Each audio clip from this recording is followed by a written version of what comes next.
नमस्कार, मैं हूं रविरंजन। आप देख रहे हैं विमर्श न्यूज़। विमर्श न्यूज़ से जुड़िए और हमारी इस बातचीत को अंत तक देखिए।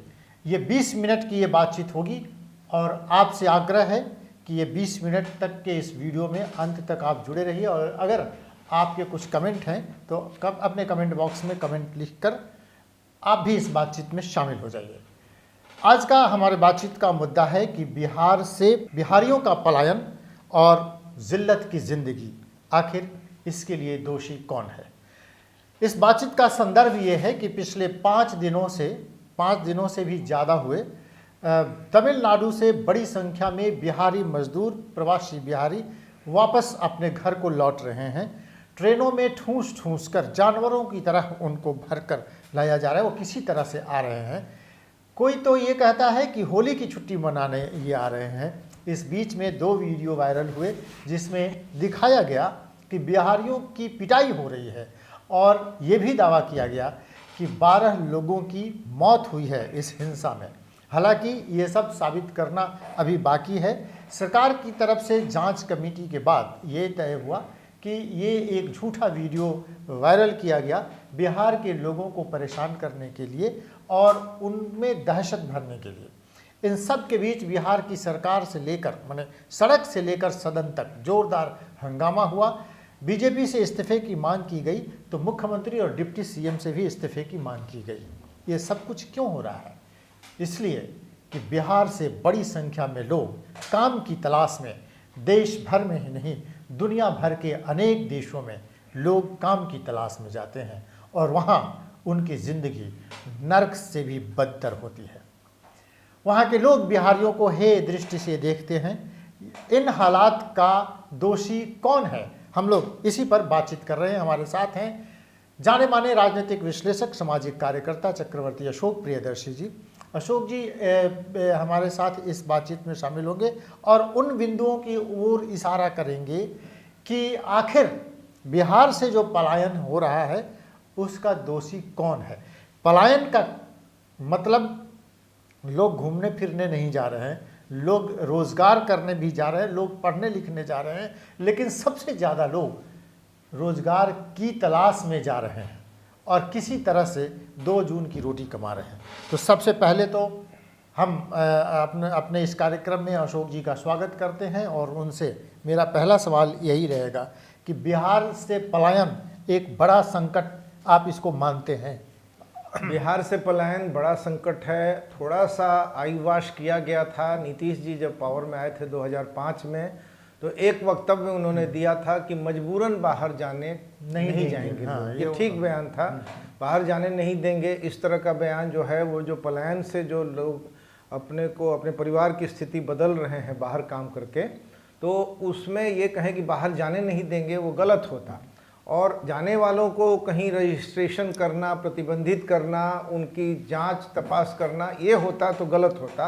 क्योंकि बहुत सारे लड़ाइयों के बाद, फ्यूडल कंट्रोल से मुक्त होने के बाद, बंधुआ प्रथा से मुक्त होने के बाद, कर्ज के ट्रैप से मुक्त होने के बाद, ये सब फ्यूडल कंट्रोल के ख़त्म होने से हुआ है। लोग जो हैं फ्री हुए माइग्रेट करने के लिए और थोड़े से पैसे में एक रोटी हम खाए, एक रोटी बाल बच्चे खैले छीन छोर वाला जो गाना है, उससे लोग मुक्त हुए थे। ठीक है, तो वो एक इस समाज में जहाँ आर्थिक वातावरण नहीं है गांव में, उसमें से एक रक्त का प्रवाह बना था, माइग्रेशन। तो वो कहते कि नहीं जाने देंगे, रोकेंगे, रजिस्ट्रेशन करेंगे तो गलत होता। बयान बहुत अच्छा था कि मजबूरन जाना नहीं होगा। तरक्की के लिए हर कौम के लोग जाते हैं। केरल अच्छा राज्य है, वहाँ से भी लोग जाते हैं और दूसरे देशों से भी जाते हैं और हमारे यहाँ दूसरे राज्यों के लोग आकर के पदों पर काम करते हैं और स्किल वर्कर के रूप में भी काम करते हैं। ठीक है, तो ये बयान से बात शुरू हुई। इसके विस्तार में नहीं जाएंगे। इसके बाद यही बयान उन्होंने 3-4 वर्ष पहले 15 अगस्त को भी एक दिन दिया था। लेकिन ये सब मतलब ऐसा फेंका हुआ ढेला है नीतीश कुमार का, जिसमें व्यर्थ फेंके गए ढेले हम, भीड़ जय जयकार मेले हम। ये एक चतुराई भरा आईवाश करने का बयान है। इस पर कोई काम नहीं हुआ, रोजगार ओरिएंटेड काम नहीं हुआ। कृषि सेक्टर का रोड मैप बना, कृषि का विकास दर पिछले 5 वर्षों में 5% रहा। ठीक है, तो कृषि जिसमें असीम संभावना है, और यही वजह है, बस हम यहाँ कंक्लूड करें कि बिहार में जो जिला वाइज अभी आर्थिक सर्वेक्षण से आंकड़ा आया है, तो वो तीनों जिला दक्षिण बिहार के, पटना, मुंगेर और बेगूसराय।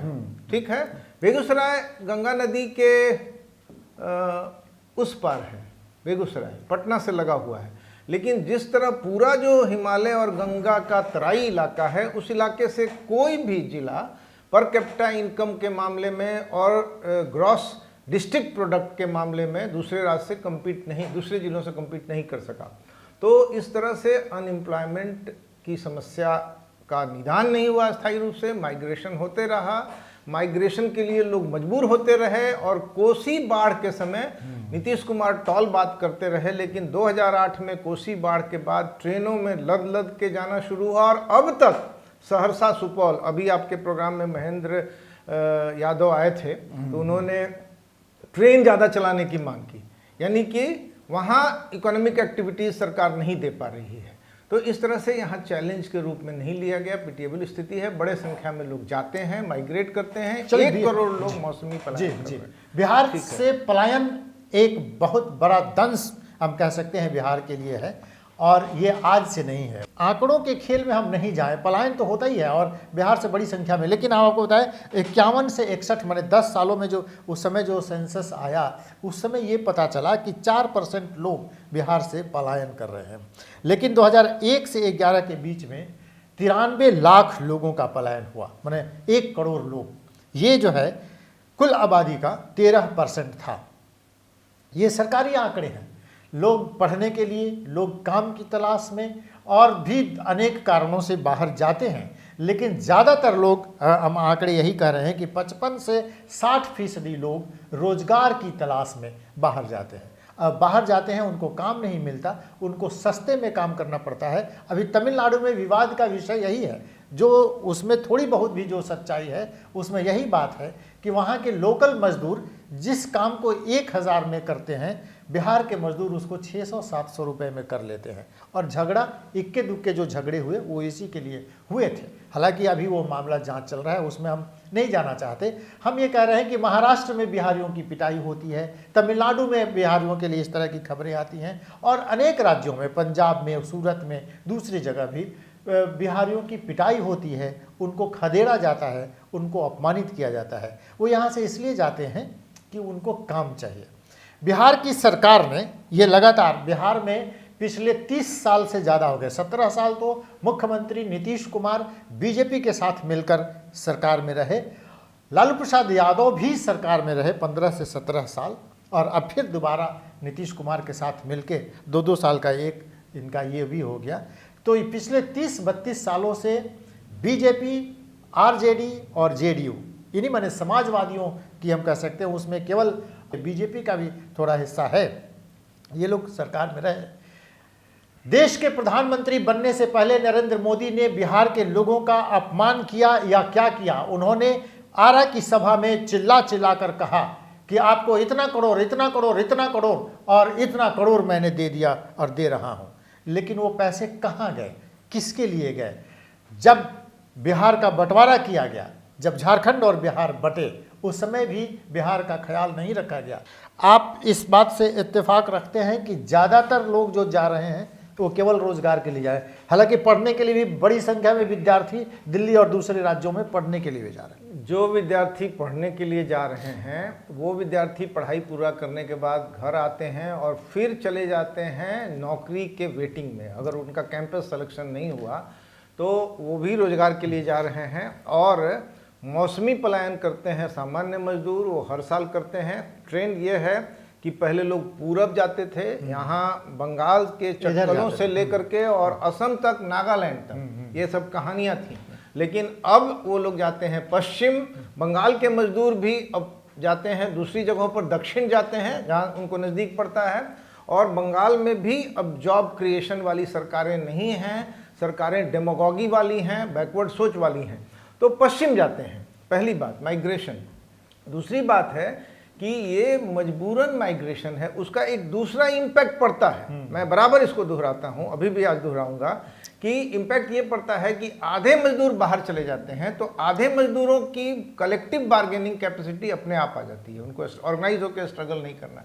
तो स्ट्रगल से जो अवेयरनेस हुआ मजदूरी के लिए, अभी इसमें आंकड़ा आया है कि महिलाओं को मिलने वाली मजदूरी की दर और पुरुषों को मिलने वाली मजदूरी की दर में विसंगति है। आर्थिक सर्वेक्षण में ये बात आई है, वो आंकड़ा आर्थिक सर्वेक्षण से आप देख सकते हैं, तो ये अभी भी मौजूद है। तो ये है कि लोग पलायन करते हैं, उसका इम्पैक्ट है कि यहाँ भी मजदूरी लोगों की बढ़ी है, तो पलायन का इम्पैक्ट है। लेकिन दूसरा पक्ष ये है जो कि 10 वर्ष पहले वर्ल्ड बैंक ने बिहार रिपोर्ट बनाया था, तो जो मेरे दिमाग में सबकॉन्शियस में चलता था उसमें से आंकड़ा आया रिवर्स माइग्रेशन। माइग्रेशन के लिए कर्जा लेके या ठेकेदारों के पैसे के बल पर लोग चले जाते हैं और वहाँ प्रॉपर काम नहीं मिलता है, जो काम मिलता है वह अमानवीय श्रम होता है, तो वह वापस आते हैं, उसमें फिर से वो बर्बाद हो जाते हैं क्योंकि उनका ऋण जाल में, आधुनिक ऋण जाल में फंस जाते हैं, फ्यूडल ऋण जाल से निकले और ये ठेकेदारों के ऋण जाल में फंस जाते हैं। तो इस तरह से माइग्रेशन एक बहुत ही पिटिएबल स्थिति है। और अब जो आप कह रहे हैं कि जांच हो रहा है, तो जांच हो रहा है, इससे हम न बोलें, मेरे ऊपर ऐसी कोई बंदिश नहीं है, ठीक है। कोई जांच हमारे स्टेटमेंट के ऊपर, आपके स्टेटमेंट के ऊपर, प्रेस की बातों के ऊपर नहीं बिठाया गया है। इतनी ही बात आई है कि जो सिचुएशन था उसको एग्जैगरेट करके दिखाया गया, तो वो गलत था। लेकिन ऐसा नहीं है कि सिचुएशन नहीं था, आप कोई चीज वायरल करा दीजिए, कोई ऐसी बात जो कि गलत है, वह बात आपके चैनल से कभी वायरल हो सकता है कभी किसी समय 60,000 लोग भी व्यू कर रहे थे आपके चैनल के मुकाबले, डिस्प्रोपोर्शनेट 75,000 लोग कर रहे थे, तो कर सकते हैं। लेकिन उन्हीं बातों को वायरल, वही बातें वायरल होंगी जो परिस्थिति है, ठीक है। तो वहाँ माइग्रेंट लेबरर्स के खिलाफ, वहाँ बाहर से जा रहे काम करने वाले मजदूरों के खिलाफ जैसे जैसे उनका तादाद बढ़ने लगा, उनके मजदूरों के साथ क्लैश हुआ। और वह क्लैश जो है वो बहुत प्रोग्रेसिव क्लैश नहीं था, बहुत ही आत्मघाती मजदूर वर्ग में ही क्लैश हो रहा है। तो वो परिस्थिति बनी और इसका कारण हम हैं, बिहार की नीतियां हैं और साथ साथ सरकार भी है। पूरा सरकार नहीं है।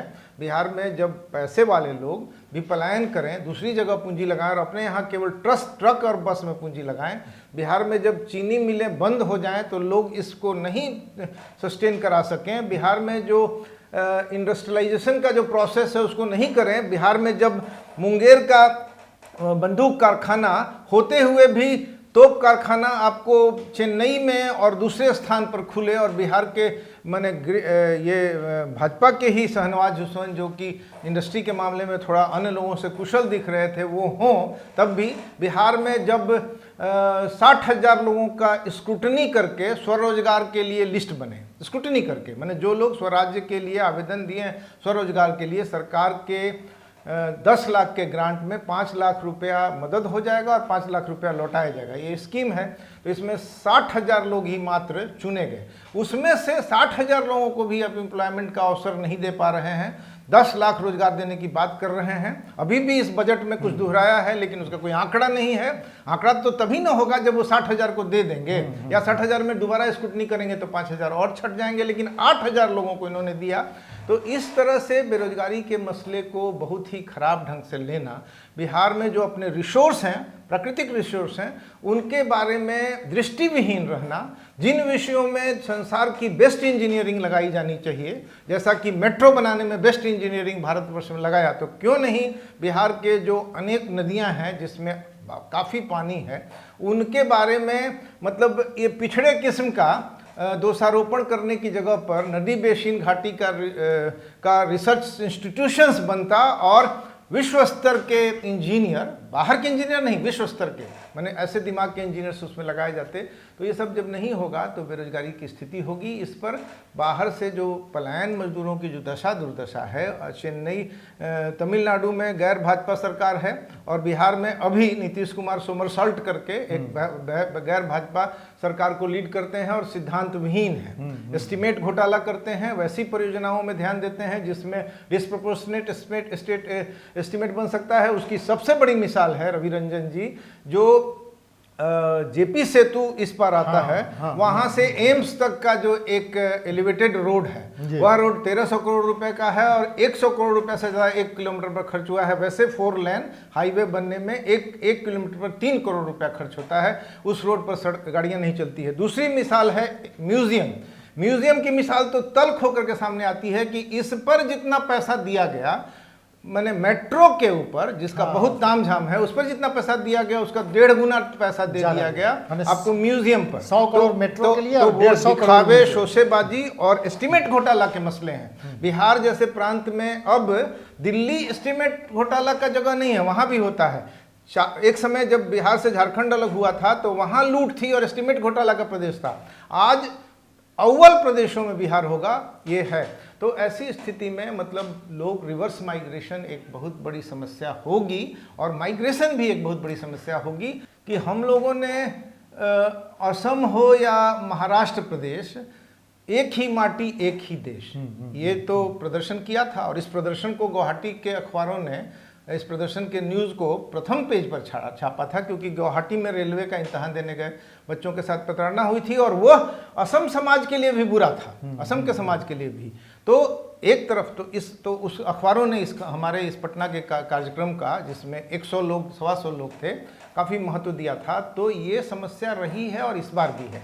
इसमें चेन्नई की गैर भाजपा सरकार और बिहार की गैर भाजपा सरकार आड़े नहीं आती है, इस फैक्ट को ढकने का कारण नहीं बनती है। और ये भी नहीं है कि इस फैक्ट को हम उजागर कर रहे हैं तो भाजपा का इंटरेस्ट सर्व कर रहे हैं कि ये दोनों सरकार गिरा दी जाए। ऐसा नहीं है कि अगर केवल कुछ बुनियाद पर सरकार नहीं होगी तब तो कोई आह लग जाएगा, लेकिन अगर सरकार है, फुल फ्लेजेड सरकार है, जीत करके आई है, तो ऐसा नहीं होगा। बस ये कह के हम कहना चाहते हैं। चलिए, हम लोग बातचीत ये कर रहे थे, अपने दर्शकों से ये हम आग्रह करेंगे कि आप भी इस बातचीत में शामिल हो सकते हैं। बिहार से पलायन क्यों हो रहा है और बिहारियों को इतनी जिल्लत भरी जिंदगी क्यों जीनी पड़ रही है, इसके लिए दोषी कौन है, हम लोग बातचीत इसी पर कर रहे थे। तो इसके उपाय क्या हो सकते हैं? अगर बिहार से ये 1 करोड़, ये 2011 की बात है, अभी तो 2023 चल रही है, ये संख्या और बढ़ी है। तो 1 करोड़ लोगों को काम की तलाश में बाहर जाना पड़े हर 5 साल, हर 10 साल में, ये तो बहुत खराब स्थिति है।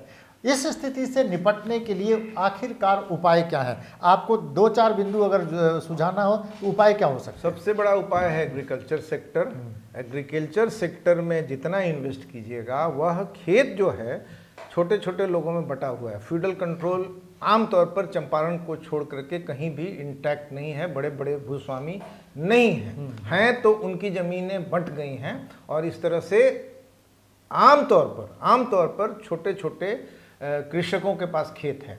तो खेती में जो ग्रोथ होगा उसका लाभ सीधे उसको मिलेगा, यानी कि प्रोडक्शन कीजिए और कमांडिंग हाइट में जमा कीजिए और फिर रीडिस्ट्रीब्यूशन कीजिए और आम लोगों की आमदनी बढ़ेगी। ये बात नहीं है, खेती में आमदनी बढ़ेगी, अपने आप आम लोगों के जीवन पर पड़ेगा। तो पहला चीज़ है एग्रीकल्चर सेक्टर। दूसरा चीज़ है लैंड रिफॉर्म। लैंड रिफॉर्म का बकाया टास्क है, पहले की सरकारों ने किया है। क्या वजह है कि जो सामाजिक न्याय का नारा देने वाली सरकारें हैं वह गरीबों के एम्पावरमेंट के सबसे बड़े प्रोग्राम लैंड रिफॉर्म को महत्व नहीं देती हैं। 7 लाख परिवारों को एक सेल्फ सस्टेनेंस मिल जाएगा लैंड रिफॉर्म की तरफ, उस जमीन के वो मालिक हो जाएंगे। ठीक है। दूसरा कि 1 लाख लोगों को फॉरेस्ट राइट मिल जाएगा।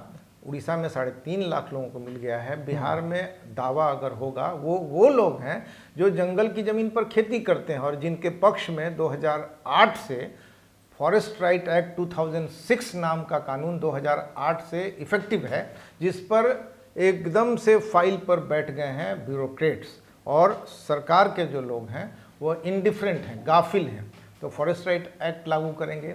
इसके बाद तीसरी चीज़ होगी कि यहाँ के नदियों के जल रिसोर्स को सामान्य आदमी भी समझ सकता है। एक साधारण बच्ची चंपारण में बोल रही थी कि नदी का मतलब जानते हैं, नदी का मतलब होता है रोजगार। तो नदियों का फ्री फ्लो एश्योर करना, इसमें हैवी, जहाँ बड़ी नदी है हैवी इंजीनियरिंग लगाना और शिल्ट को समुद्र में फ्लश करना, फरक्का उसे टूटे तो टूटे। हम बिहार के बारे में और सबसे बड़े आबादी वाले इलाके के बारे में बात कर रहे हैं, बंगाल को भी इससे फ़ायदा होगा।